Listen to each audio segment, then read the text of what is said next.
দীর্ঘ 7 বছরের অভিজ্ঞতা থেকে বলছি, একটি মেয়ে একটি সাধারণ ছেলেকে কোনোদিন বিয়ে করতে চায় না।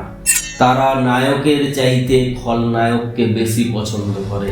ওই তু ম্যামে করা ছেলেগুলোর সঙ্গে 2-4 দিন চুচু করলেও তারা বিয়ে করতে চায় তেমন ছেলেকে, যে রক্ষা করতে পারবে, যে বুকটা ঠুকে বলতে পারবে তোর বাড়িতে যদি না মানে আমি তোকে তুলে নিয়ে আসব, তুই শুধু আমার, যদি তুই আমার না হোস তুই আর কারো না।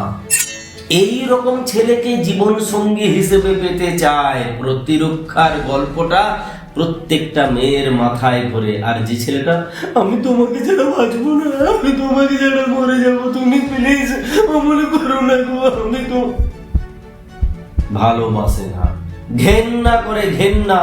এটা আমি আমার 7 বছরের অভিজ্ঞতা থেকে বলছি। হাজার খান্নেক মেয়ে আমার সঙ্গে কনসাল্ট করেছে, তাই এইটুকু অভিজ্ঞতা হয়েছে। ওই ছেলে নামক ছাগল বাচ্চার সঙ্গে কেউ জীবন কাটাতে চায় না। জীবন কাটাতে চায় তেমন পুরুষের সঙ্গে যে বাবার মতো, যে দাদার মতো শাসন করতে জানে, আগলে রাখতে জানে, ভালোবাসতে জানে, যে আদর করবে, সম্মান করবে।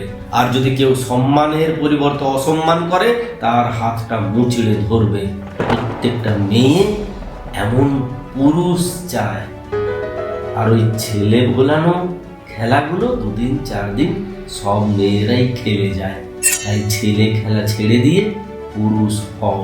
দায়িত্ব যদি কাঁধে নেওয়ার মতো কাঁধ তৈরি করতে পারো, ও তোমাকে কোনোদিন ছেড়ে দিয়ে যাবে না।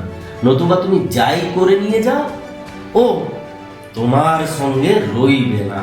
আজ পরিবর্তনের 29তম দিন।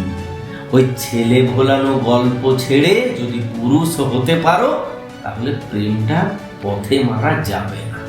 যারা বোঝার তারা বুঝবে, যারা বুঝবে না তারা আজীবন কথাগুলোর মানে খুঁজবে।